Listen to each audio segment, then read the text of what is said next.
episode of the Pink Table Talk.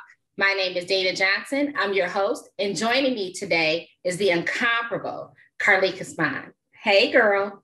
Hey, girl. Hey. Thank you for having me on. I appreciate it, Dana.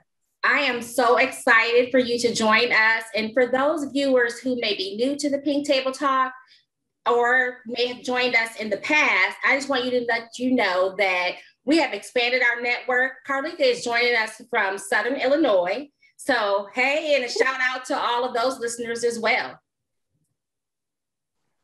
So thank you for that.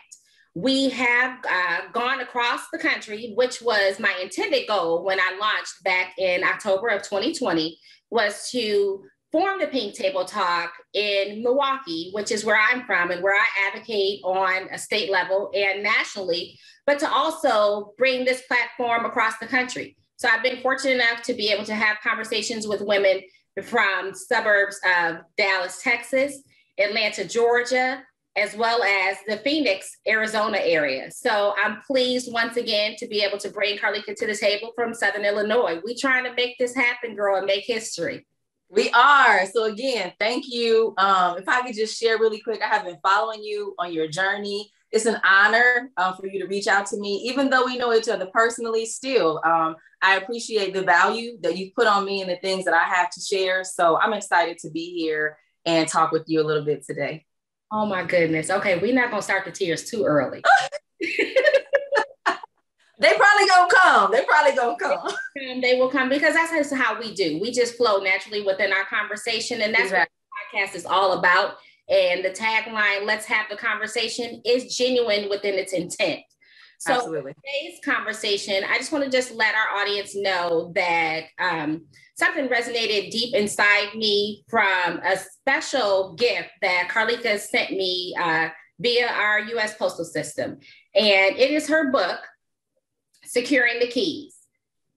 I'm just going to bring it a little bit further because I just want to make certain that, you know, this doll face is mentioned and that those of you who may be watching, pick up this book. Thank you. So we will talk a little bit in depth about her book and how it helped me within my journey on this podcast. And then we'll also speak from her perspective on breast cancer in regards to getting regular checks and mammograms. Although neither one of us has been diagnosed, we both can speak from the fact that we are over 40, but we still look good. Listen, say it. And the fact that it is important to always continue to get checked. So that is our goal and our intention here today. But I also want to highlight just some of the wonderful things that she is currently doing within her life. So like I said, in her book, Securing the Keys, I was fortunate enough to receive this via mail. And the inscription that she wrote in it was, Dana, here's to securing your very own keys, sis. Many blessings, Leka, 2020.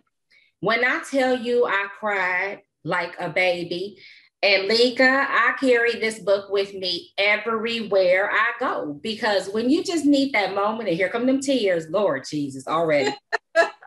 When you just need that moment just to have somebody with you, whether it is via phone or text or whatever it is that you are going through in life. And although we are speaking right now about women's health, it's also just that inner peace that we need, and being able to have just certain excerpts of your book with me really, really speaks to me. So if you could be, you know, so kind as to speak to what were your intentions when you created the book itself and birthed it for us to be able to read, but also why you felt the need to send it when you did during the pandemic. Okay, absolutely. Now, quick disclaimer for your viewers. Now, we had a chat before we started this. I didn't know you was going to have me emotional, like right out the gate. So, the was just a teaser, but this is the real deal. No, absolutely. Because, you know, transparency is my thing. So I show up real raw, uncut, and that's just my delivery.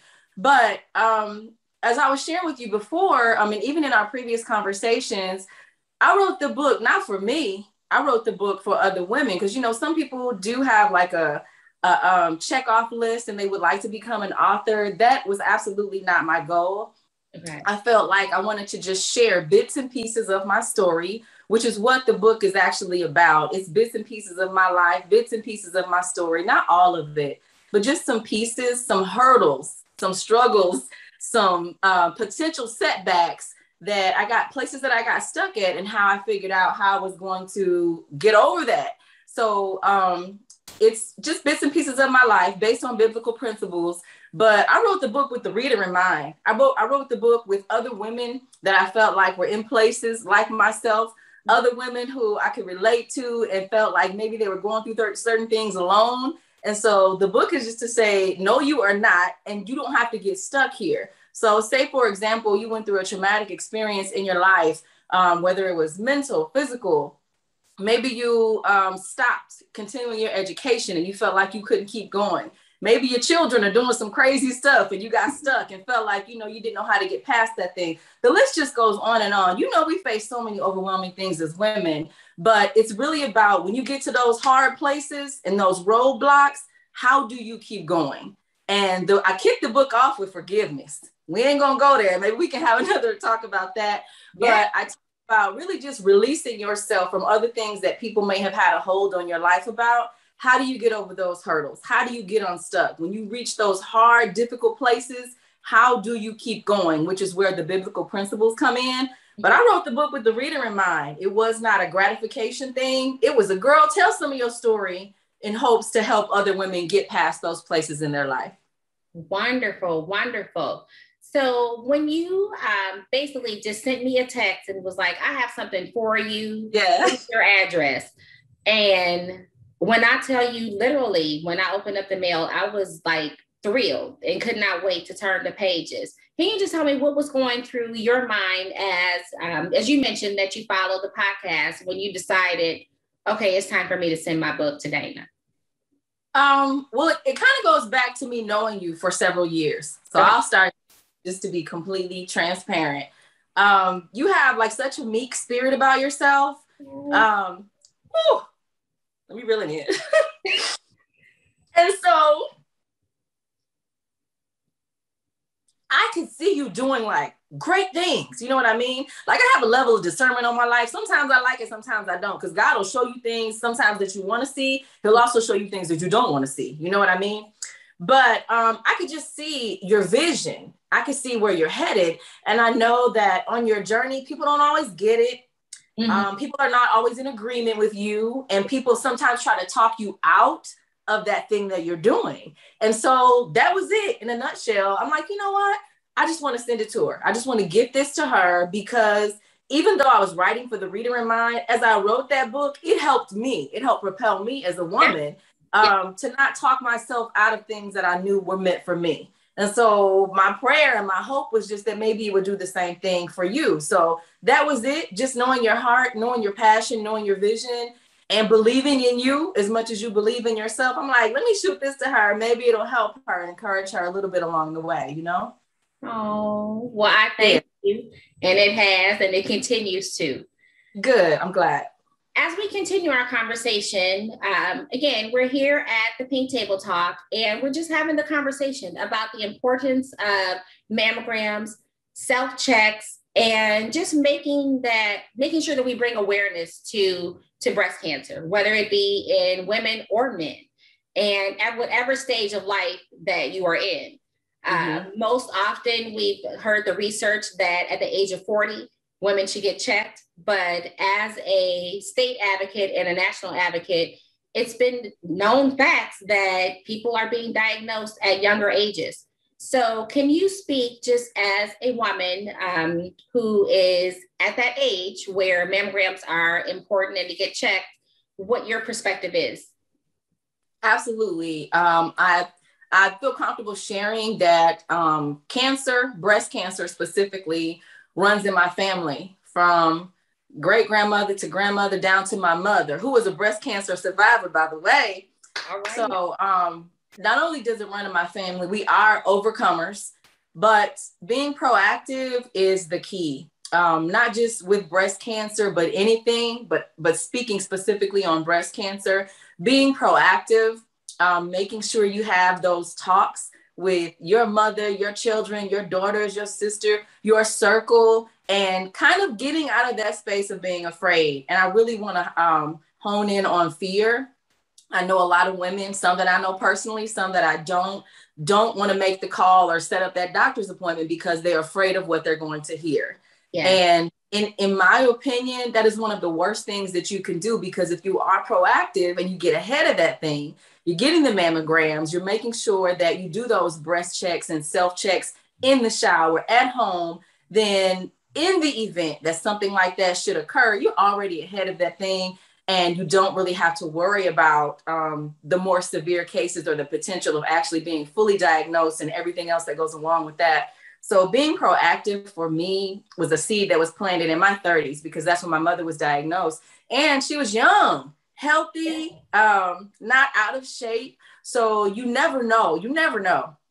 It doesn't have a target audience that is looking for. You could be healthy, you could be in shape. It doesn't even have to run in your family. So again, just being proactive and getting out of that place of being afraid of finding out what it could be, because there's so many things out there outside of medications, chemo, like the list is just endless of things that the medical field or medical professionals have to offer people who should be diagnosed with cancer. So just getting ahead of the curve, making that phone call, even a little earlier than 40. I'm not a healthcare professional, but I would say even a little earlier than that, especially if it runs in your family. Exactly. And speaking on your mother, and just to let our audience know of how we became connected and now affectionately refer to ourselves as cousins by 6th degree separation. As people are, familiar with that phrase. We come together by way of the Garretts. Shout out to the Garretts. Shout out to the Garretts. Woo!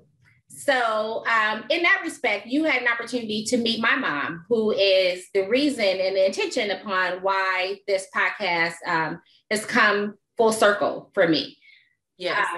Like I said, I literally, as the date that she passed, decided that it was intentional for me to learn more about breast cancer, because as she was going through her struggle, I really didn't know a lot about organizations or how breast cancer, just what its development. And it hurt. And I wanted to, from my own personal strength, to be able to become educated and to be an advocate and to do what I can. And my first point of recourse was to go through Google and just find out, who's out there and what are they doing. And since then, for the past, just short of 2 decades, I've had the opportunity to be able to, like I said, advocate in the state of Wisconsin on the Public Policy Committee and nationally in DC. Good. Just going back with that, we spent many a times in Centralia, Illinois, with Garrett and gathering together. And you had an opportunity to become, very close with my mom, Judy, and with the rest of the family. So when you hear me speak about why it's important for me to be able to bring this, full circle and make certain that we're having the conversation about health and breast cancer in particular, personally the person who I'm speaking about and why. Absolutely. So, and I just wanted to just make our readers and our listeners aware, and readers for her book as well, as to how, our connection became as it is to this current date. So absolutely. I consider her my family, my cousin. Yeah. So, in the African-American community, we will label somebody our cousin, auntie in a minute. But it's got to be a privilege to get that right. Everybody just can't be your cousin all willing. Everybody cannot. So this connection in particular is definitely a blessing. Yeah. Yes. So as we continue on, is it possible that you would be willing to maybe just speak a little bit about a particular situation that you encountered with a family member in regards to breast cancer itself? You spoke a little bit about just like the family history. So if you can share from your vantage point, how that connection or a time and place affected you personally. Okay. I shared that it runs in my family. So I shared about my mother. I told you that even my grandmother had breast cancer, but when my grandmother was diagnosed, I remember that very vividly. She has passed away. She did not die from breast cancer, though, by the way. They were survivors of that. So, but there are certain pieces of my grandmother, my mother's mother, her journey with breast cancer that pop out in my mind, and I can relive it right now, just like it happened yesterday. Because I lived with her. I was predominantly raised by my grandparents, by the way. And so I remember when she was diagnosed, I remember the mastectomy. I remember not understanding what that actually meant, how that was going to affect or change her life. But I also remember my first year of college, or entering my first year of college, and actually my first year of college, assisting with care for her. And so it's just kind of, I don't have a word for it right now. And I'm a woman of many words. I can't put one on it right now. Okay. So, but when you're walking through that journey up close and personal, even with my mother, but more so my grandmother, because I lived with her at that time, hearing phone calls about the doctor's appointments, actually watching her dress herself, caring for her medically, and just trying to wrap my head around that, still really wanting to be there for my grandmother because I loved her, a little bit scared, like, is this going to happen to me? So just a melting pot of feelings and emotions. But as I grew older and matured, had a better understanding of what that meant, fast forward to my mother, educational pieces, talking to my girlfriends, my sisters about that, it's second nature for me now. Because I've lived it with two women who are very close to me. I've walked through that journey with my mother. I was there with her with the chemo, losing her hair. But then on the other side, the victory of that is such a beautiful thing. So I would feel like I was doing a disservice to my circle, the women that I love, the people in my family, even perfect strangers, because, I don't know no strangers. I will have a conversation with anybody to not share importance of making sure that you are proactive, because I can't lie. When it's your mom and it's your grandma, fear does set in. You have to check yourself, but it's like, okay, first of all, we gonna beat this, but second of all, are we really? You know what I mean? I have to be honest about that. When you see their bodies changing, when you see their energy gone, when you see them not showing up as the women that you know and are comfortable with, and you see every day, and you see that changing, it can be a very scary thing. It can be a very scary thing. So getting ahead of that, and also learning how to have comfortable conversations, and understanding that it doesn't have to be a scary thing, understanding that there are so many women who beat this and are overcomers because they got ahead of the curve, because they weren't afraid to have conversations with their doctors. I hate to sound redundant, but that's the key piece for me.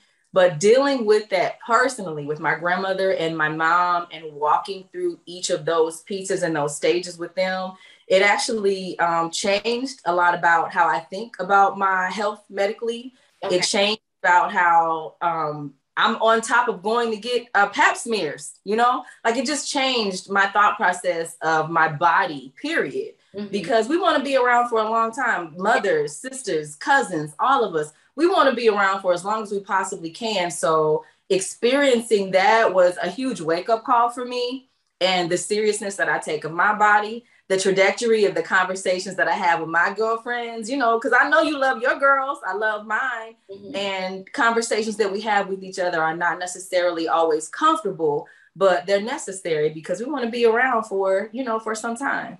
Exactly. So as we conclude our conversation here today, is there any parting words that you would just like to share for the audience who are listening today?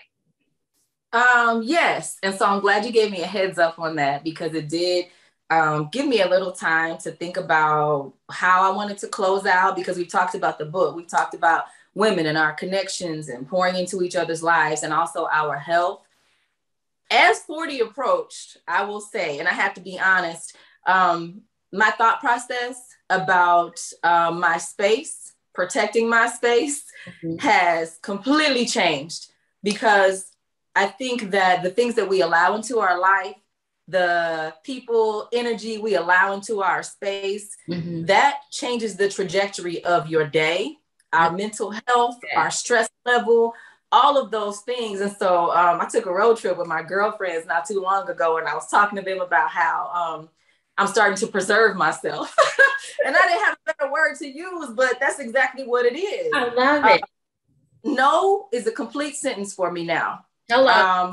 Yes, I'm not going to overcommit. If I can't do it, the answer is no. I don't necessarily feel obligated to explain why. It's just no. And I can go to bed sleeping good about that. Mm-hmm. If your energy is kind of shady, your spirit doesn't feel right, or I get nervous or I'm stressed out when I'm around with you, I'm probably going to fall back, and love you from a distance, whether we're family, friends, it doesn't matter. And I think what I really want to share with women is whatever you need to preserve your peace, that's connected to your health and wellness, that's connected to your mental health, whatever it looks like. And when I say whatever it looks like, I mean that because some of your choices in regards to preserving your peace, it's going to make some people uncomfortable. It's going to make them question you. It's going to make them feel like, well, what's up with her? And that's none of your business. That's none of our business. I think as we get older, that preserving our peace, protecting our space is what's going to keep us around a little bit longer. Those mental health checks, saying no for the day, not overcommitting, making sure that you're not entertaining phone calls that get your blood pressure up. All of these unnecessary things that we kind of maybe in our younger years felt obligated to do because we didn't make other people uncomfortable. It's time out for that. So whatever I need to do to preserve my peace for my family, all of my relationships, my career, that's exactly what I do. And it's going to look different for all of us. But I would say take a day, just take a day and make a list of things that you know that you are doing. They're not adding to your growth, that are not supporting your mental health, that are not supporting the things that you're trying to do in life, and begin to cut them out. The value that you put on yourself is the value that other people are going to put on you. So preserving my peace in every way possible is a new mindset for me. And it's proven to be beneficial. It's working out. So I would just share that nugget with you and your followers also. I love it. I love it. You know, my motto is self-care is the best care. Listen, that part. And sometimes that does not always include others. It doesn't. Yes. But, we both are partly, extrovert and introvert. I believe, we love our space, but then we also love our extended, villages as well. So we're not saying exactly. It's all about the balance. We're not saying for those of you who are listening, just to cut out everybody, but just, for your health and for your own, just personal growth, just understand that you are important and that's what matters. Absolutely. Yeah. As we close, I just want to thank you again for joining me today from Southern Illinois. It's a pleasure. Thank you. It's been an honor. I always love spending time with you, but especially today to support what you're doing because I believe in you. I love you. And I want to see you keep pushing and going forward. I appreciate you. My sister. So thank you again for joining us for Pink Perspectives powered by the Pink Table Talk. We are available on my YouTube channel, Pink Perspectives powered by the Pink Table Talk once again, and through the website, thepinktabletalk.org. You can find us on Facebook and Instagram. And coming to you before we get to the 1-year anniversary, which marks 10/15/21, we will be available on other platforms as well. So again, securing the keys is making this growth happen. And I couldn't be happier. And I'm just grateful to God that these blessings are coming forth and just trying to stay humble within, its presence. So thank you again. Thank you so much. Have a wonderful day. And I hope to talk to you soon. The Pink Table Talk will be offering our fabulously scented, custom labeled Pink Table Talk candle. Each one hand poured by Cheyenne Candles as a symbol of continuous support to the causes and awareness of breast cancer. The candle light, we'd like to say, represents an eternal flame that will burn in memory to the lives lost and in commemoration to those who continue the fight with cancer and our never-ending crusade to bring awareness. Proceeds from purchasing go to the building of the Pink Table Talk advocacy and outreach, as well as our ability to support other programs and agencies in kind. Thank you for joining us.